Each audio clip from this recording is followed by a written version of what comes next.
하나님께서 오늘 우리에게 주신 말씀은 마가복음 15장 1절에서 15절까지 말씀입니다. 신약성경 마가복음 15장 1절에서 15절까지 말씀입니다. 이 시간 성경 봉독에는 윤동석 장로, 김경옥 권사의 자녀, 윤합이 청년이 해주시겠습니다. 새벽에 대제사장들이 즉시 장로들과 서기관들 곧 온 공회와 더불어 의논하고 예수를 결박하여 끌고 가서 빌라도에게 넘겨주니 빌라도가 묻되 네가 유대인의 왕이냐? 예수께서 대답하여 이르시되 내 말이 옳도다 하심에 대제사장들이 여러 가지로 고발하는지라. 빌라도가 또 물어 이르되 아무 대답도 없느냐? 그들이 얼마나 많은 것으로 너를 고발하는가 보라 하되 예수께서 다시 아무 말씀으로도 대답하지 아니하시니 빌라도가 놀랍게 여기더라. 명절이 되면 백성들이 요구하는 대로 죄수한 사람을 놓아주는 전례가 있더니 밀란을 꾸미고 그 밀란 중에 살인하고 체포되자 중에 바라바라 하는 자가 있는지라. 무리가 나아가서 전례대로 하여 주기를 요구한데 빌라도가 대답하여 이르되 너희는 내가 유대인의 왕을 너희에게 놓아주기를 원하느냐 하니 이는 그가 대제사장들이 시기로 예수를 넘겨준 줄 알미러라.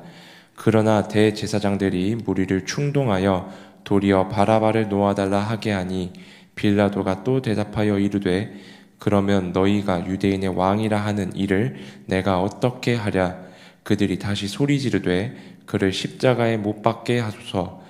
빌라도가 이르되 어찌 미냐 무슨 악한 일을 하였느냐 하니 더욱 소리 지르되 십자가에 못 박게 하소서 하는지라. 빌라도가 무리에게 만족을 주고자 하여 바라바는 놓아주고 예수는 채찍질하고 십자가에 못 박히게 넘겨주니라. 아멘.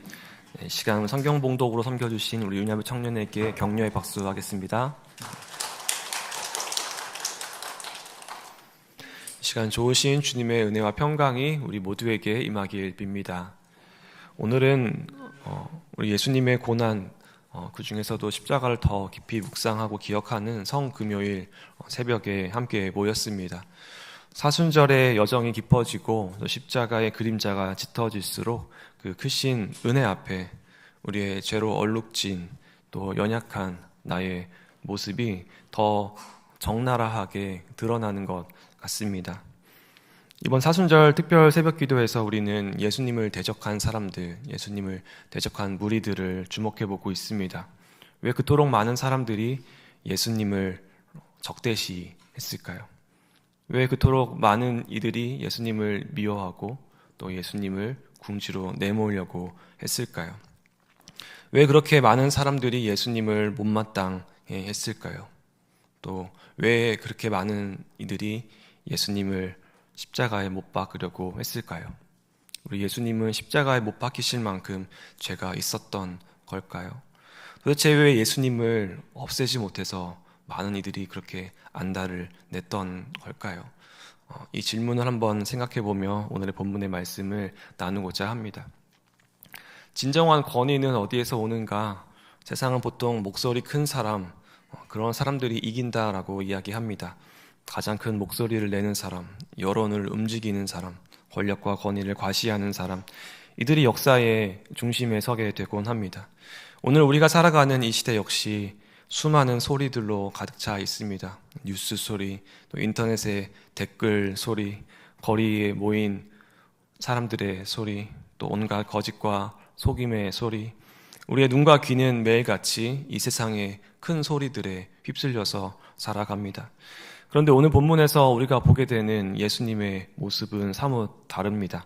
로마의 권세자들의 위협 앞에, 그들의 큰 소리 앞에 군중들은 외치고 소리치며 심지어 제사장을 비롯한 종교 지도자들 역시 예수님을 고소하며 궁지로 내몰며 목소리를 한껏 드높이지만 우리 예수님은 아무 말씀도 하지 않으시고 침묵하십니다.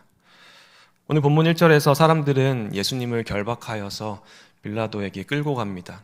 이들은 나름 세상에서 큰 소리 좀 낸다고 하는 사람들이죠. 대제사장 장로들, 서기관들, 온 공회가 예수님을 결박하여 끌고 나갑니다. 신성 모독죄라는 종교적 구실만으로는 로마의 처벌을 끌어낼 수 없기에 그들은 예수님을 유대인의 왕이라 주장하여 정치적 죄인으로 조작하고 또 고발합니다.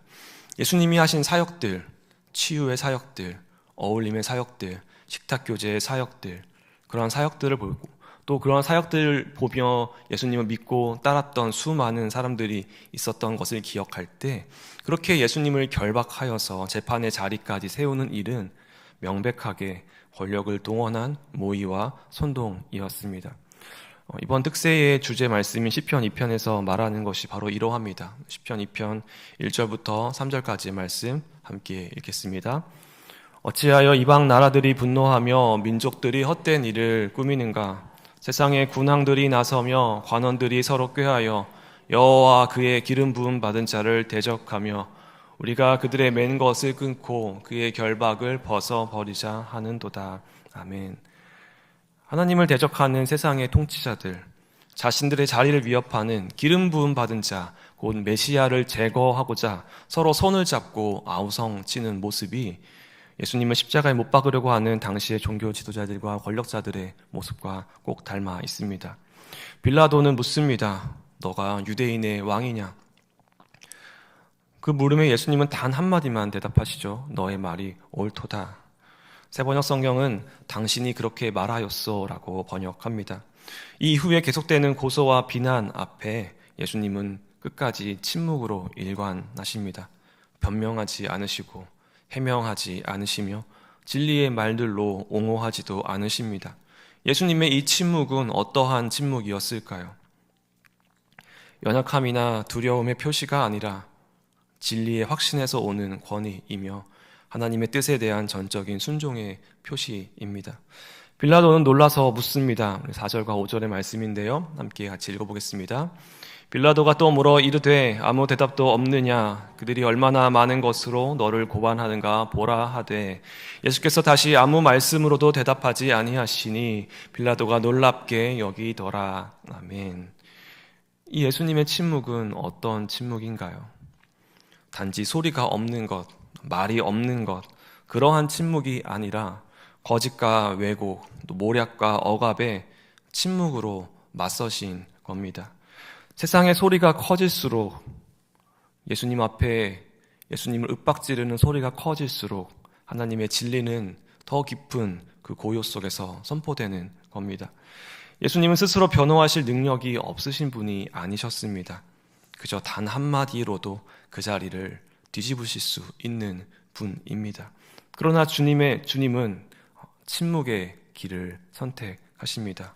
시편 2편의 4절과 6절의 말씀을 이렇게 하는데요. 함께 2편 4절부터 6절까지의 말씀을 읽어보겠습니다. 하늘에 계신 이가 웃으심이여 주께서 그들을 비웃으시리로다. 그때 분을 바라며 진노하사 그들을 놀라게 하여 이르시기를 내가 나의 왕을 내 거룩한 산 시온에 세웠다 하시리로다. 아멘. 사람들은 소리치며 예수님을 몰아세웠지만 가소로운 소리일 뿐입니다. 그냥 큰 소음에 불과한 것이죠. 하나님은 그 침묵 가운데 독생자를 높이셨습니다. 그리스도의 권위는 인간의 승인을 얻어 세워지는 것이 아니라 하나님의 선포와 순종의 길을 통해 세워짐을 단적으로 보여주는 대목입니다. 그런데 예수님께서 여전히 침묵하고 계신 그 순간에 한 가지 극적인 장면이 이어집니다. 바로 바라바, 예수님, 이 두 사람을 놓고 군중들의 선택이 이루어지는 거죠. 바라바는 어떤 사람이냐면 반란과 살인의 죄로 감옥에 갇혀 있던 사람입니다. 한마디로 말해서 그는 명백한 죄인입니다. 반면 예수님은 어떤 분입니까? 죄가 없으신 분입니다. 빌라도는 그것을 알고 있었고 또 마태복음의 기록에서는 그의 아내가 예수님을 향하여서 그는 옳은 사람이니 관여하지 말라고 총독에게 요청하기도 합니다. 그러나 군중은 끝까지 바라바를 놓아달라고 외칩니다. 우매하고 또 맹목적인 이 군중의 특성을 보여주는 대목이지만 사실 이 장면은 무죄한 이가 죄인을 대신하는 그러한 대속의 본질을 보여주는 대목이기도 합니다. 고대 교부들은 일찍부터 이 장면을 십자가의 대속을 상징적으로 드러낸 사건으로 봐왔는데요. 죄 없는 이가 죄인을 대신하는 자리, 바로 그 자리가 십자가의 자리인 것이죠. 바라바는 죄인이었지만 무죄한 예수님께서 대신 죽음을 통해 풀려난 자가 되었습니다. 또 이 장면에서 주목하게 되는 인물이 또 한 명 있습니다. 바로 빌라도입니다. 오늘의 본문에서 우리는 이 예수님의 침묵 옆에 또 다른 침묵이 있었음을 발견하게 되는데요.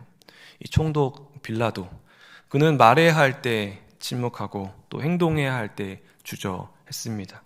빌라도는 로마의 총독으로 법을 집행할 권리를 가진 매우 높은 사람이죠. 그는 예수님의 무죄를 알고 있었을 뿐만 아니라 10절 말씀에 따르면 그는 대제사장들이 시기로 예수님을 넘긴 것을 알고 있었습니다. 그럼에도 그는 그 진실을 따르기보다는 자신의 인기와 명예를 선택했던 겁니다. 수많은 대중들이 빌라도 그 앞에서 외쳐댑니다. 예수를 십자가에 못 박고 바라바를 풀어달라고 크게 외쳐댑니다.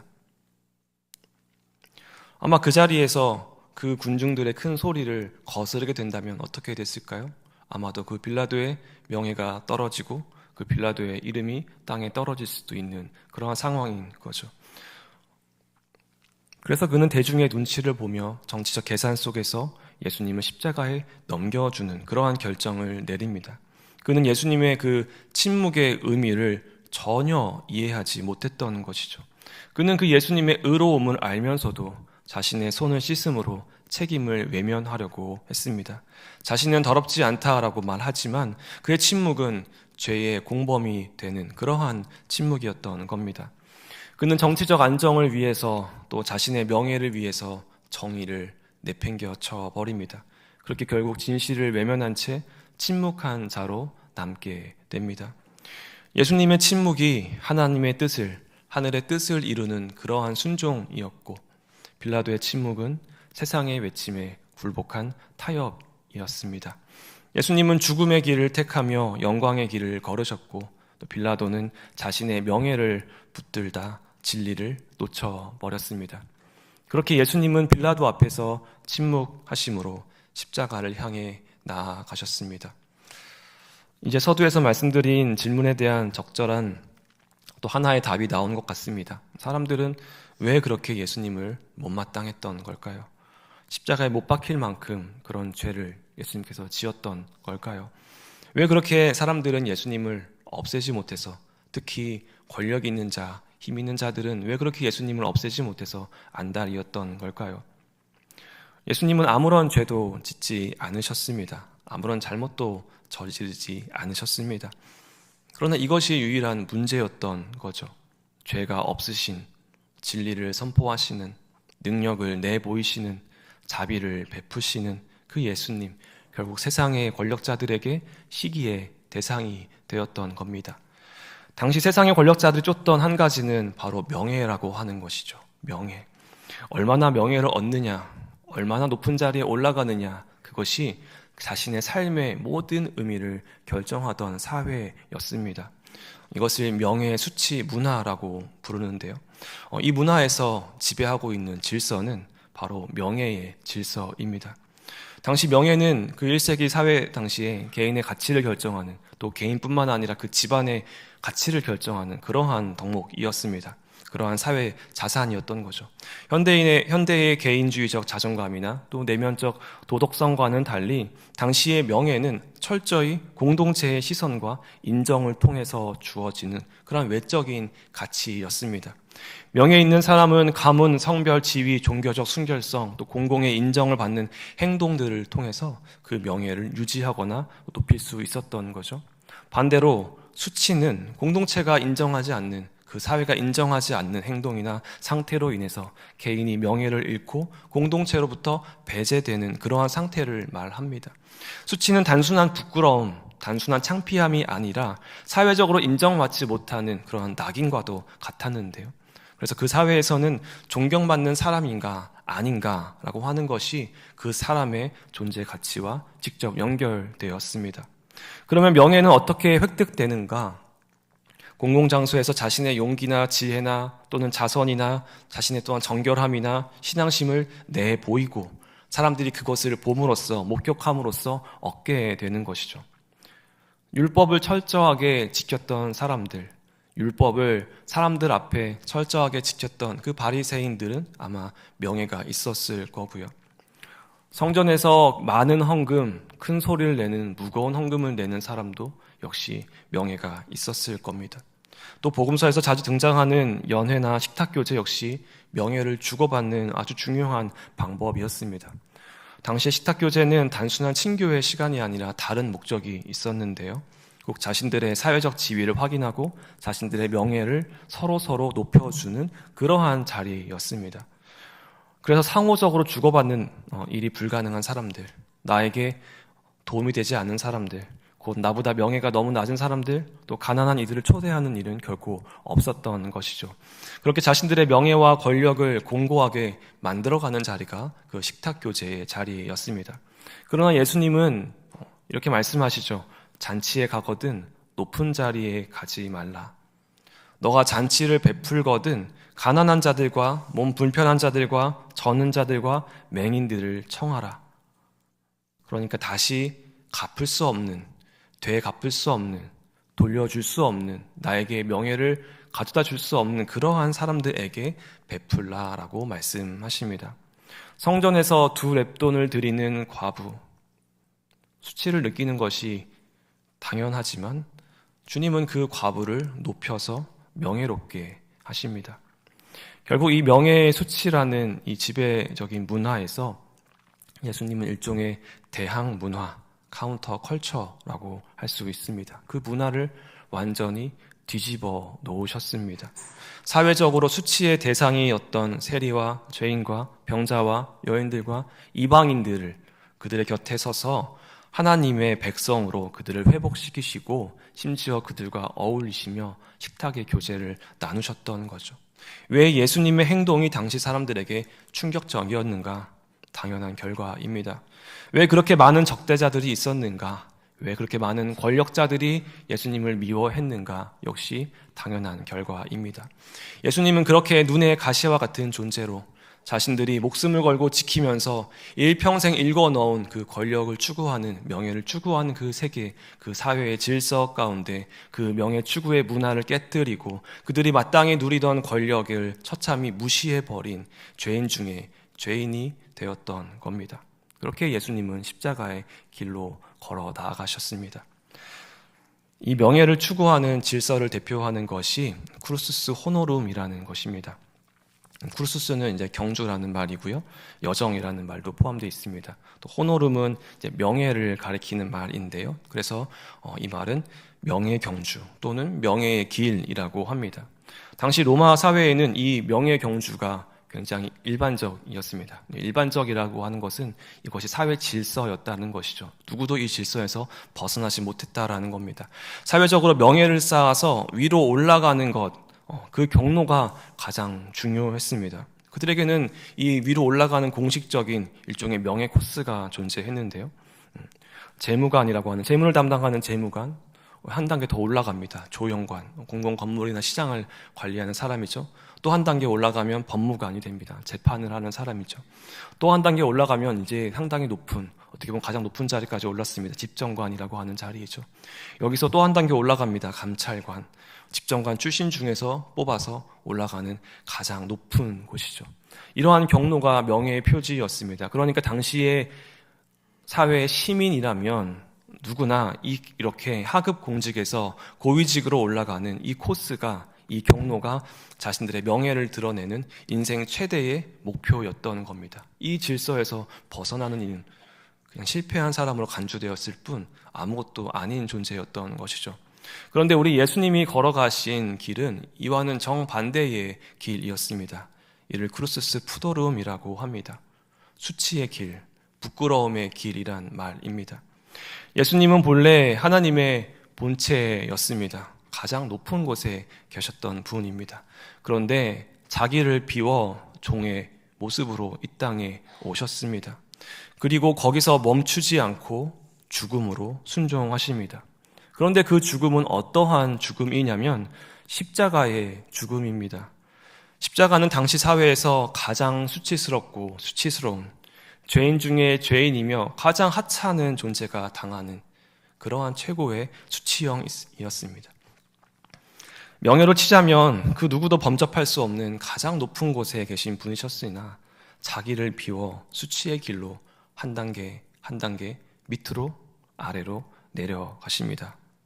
크루스스 호노룸이라고 하는 이 명예 경주, 그 세상의 상식을 정반대로 거스르는 크루스스 푸도룸, 수치와 부끄러움의 길을 주님께서 걸어가셨습니다. 이러한 하향성의 길을 빌립보서 2장 6절과 11절에서는 이렇게 말씀하고 있습니다. 우리 함께 빌립보서 2장 6절부터 11절의 말씀 함께 읽어보겠습니다. 그는 근본 하나님의 본체시나 하나님과 동등됨을 취할 것으로 여기지 아니하시고 오히려 자기를 비워 종의 형체를 가지사 사람들과 같이 되셨고 사람의 모양으로 나타나사 자기를 낮추시고 죽기까지 복종하셨으니 곧 십자가의 죽으심이라. 이러므로 하나님이 그를 지극히 높여 모든 이름 위에 뛰어난 이름을 주사 하늘에 있는 자들과 땅에 있는 자들과 땅 아래에 있는 자들로 모든 무릎을 예수의 이름에 꿇게 하시고 모든 입으로 예수 그리스도를 주라 시인하여 하나님 아버지께 영광을 돌리게 하셨느니라. 아멘. 이 단락은 그리스도의 찬가라는 이름이 붙은 말씀입니다. 죽음으로 나아가는 그 길이 도대체 무엇이길래 찬양하고 찬가라는 이름을 붙였을까요? 그냥 수치의 길이 아닌가요? 그냥 실패의 길이 아닌가요? 우리 인간의 눈에는 최악의 수치를 당하는, 가장 밑바닥의 형벌을 당하는 그러한 무력한 모습이지만 하나님의 구원의 계획 안에서는 그 영광스러운 낮아지심, 또 승기를 찬양하는 그러한 노래인 겁니다. 이 세상을 구원하기 위한 하나님의 가장 깊은 사랑과 순종, 승리가 드러난 노래인 거죠. 십자가의 죽음이 끝이 아니라 또 부활하시고 승천하심으로 진정한 구원의 승리를 이루신 그것을 노래하는 승리의 노래입니다. 십자가의 울림은 이렇습니다. 이 십자가를 통해 그 수치의 길, 그 침묵의 길이야말로 하나님의 구원의 길임을 우리는 깨닫게 됩니다. 사람들이 수치로 여긴 그 십자가, 그 고통의 상징이 이제 하나님의 영광과 사랑, 그리고 구원의 통로가 되었습니다. 예수님의 침묵과 낮아짐은 결코 무기력한 항복이 아닌 하나님의 뜻에 대한 순종인 능력, 헌신입니다. 그리고 이것이야말로 참된 승리입니다. 사람들이 보기엔 아무 힘도 없어 보이고 또 군중의 외침에는 묻혀 사라져 버린 것 같은, 그러나 그 침묵 속에서 하늘의 문이 열리고 하나님의 계획은 조용히 그러나 확실히 성취되고 이루어지고 있었습니다. 오늘 그 조용한 예수님의 침묵 속에서 들려오는 우리 구원의 음성을 듣길 바랍니다. 예수님은 침묵하셨지만 그분의 십자가는 가장 큰 진리의 외침이었습니다. 세상은 떠들썩하게 요구하고 선동하며 조롱하고 비난하지만 주님의 진리를 조용히 길을 열고 생명의 문을 열어 드러내셨습니다. 그리고 그 승리는 오늘 우리를 향한 하나님의 부르심입니다. 명예와 수치가 뒤바뀌는 시대, 영광은 높아지는 데 있지 않고 자기를 비우고 낮아지신 예수님과 함께 하는 데 있습니다. 사랑하는 성도 여러분, 오늘 이 성금요일 다시 주님의 십자가를 바라보길 원합니다. 그 십자가의 승리를 바라보길 원합니다. 오늘 우리가 자랑할 것은 무엇인가요? 내 명예를 한 단계 한 단계 위로 올려나가는 것인가요? 사회의 경쟁의 사다리에서 한 칸 더 위로 올라가는 것인가요? 아니면 내 소유를 더 늘려서 내 명예를 쌓아가는 일인가요? 오늘 우리가 자랑할 것은 무엇입니까? 갈라디아 6장 14절에서 바울은 이렇게 고백합니다. 그런데 내게는 우리 주 예수 그리스도의 십자가 밖에는 자랑할 것이 아무것도 없습니다. 아멘. 이 주님의 십자가, 우리의 모든 자랑이 되길 소망합니다. 십자가의 의미를 묵상하는 데 그치지 않고 그 십자가를 함께 나눠지며 우리도 기쁨으로 그 십자가의 길을 걷겠노라 다짐하고 결단하는 우리 모두 되길 간절히 소망합니다. 함께 기도하겠습니다. 하나님 아버지, 이 시간 십자가 앞에 잠잠히 머물며 주님의 고난을 묵상하게 하시니 감사합니다. 조롱과 멸시, 부끄러움과 외면의 자리에 계셨던 주님, 그 자리가 바로 하나님의 영광이었고 그 외면당한 침묵이 바로 하나님의 응답이었음을 깨닫습니다. 우리의 눈은 때때로 높은 것을 바라보며 명예와 성공, 인정과 칭찬을 갈망하지만 오늘 우리는 그 모든 명예가 무너지는 자리에 하나님의 사랑이 깊이 새겨졌음을 봅니다. 주님, 십자가를 다시 바라보게 하옵소서. 십자가를 자랑하게 하옵소서. 세상이 흉보고 외면해도 그 길이 생명의 길이기에 담대히 걷게 하옵소서. 자기를 비우신 주님처럼 우리를 비우고 낮추어 주님과 함께 죽고 주님과 함께 살아나는 부활의 소망을 누리게 하옵소서. 그렇게 오늘도 주님의 십자가, 그것이 우리의 자랑이 되게 하옵소서. 그 고요한 승리, 영원한 사랑 앞에 우리의 온 존재가 다시 무릎 꿇게 하옵소서. 예수 그리스도의 이름으로 간절히 기도드립니다. 아멘. 시간 말씀을 기억하며 같이 기도하며 나아가도록 하겠습니다.